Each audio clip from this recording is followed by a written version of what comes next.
அனைவருக்கும் வணக்கம்.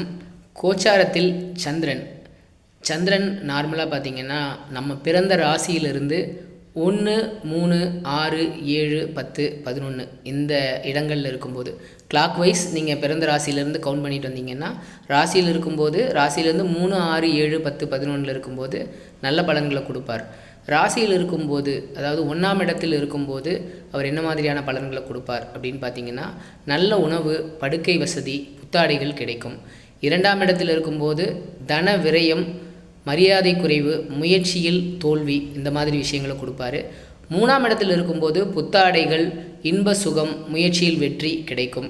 4ஆம் இடத்தில் இருக்கும்போது பயப்படுற மாதிரி துணிவின்மை, யாரையும் நம்ப முடியாமல் தவிப்பார். 5ஆம் இடத்தில் இருக்கும்போது தாழ்வு மனப்பான்மை, நோயும் கவலையும் பிரயாண தடையும் ஏற்படும். 6ஆம் இடம் நல்ல இடம். ஸோ தனலாபம், சுக வாழ்வு, கௌரவம் உண்டாகும்.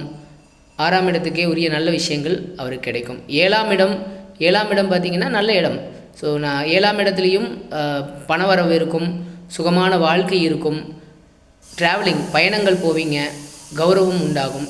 8ஆம் இடம் அவ்வளோ ஒன்றும் நல்ல இடம் இல்லை.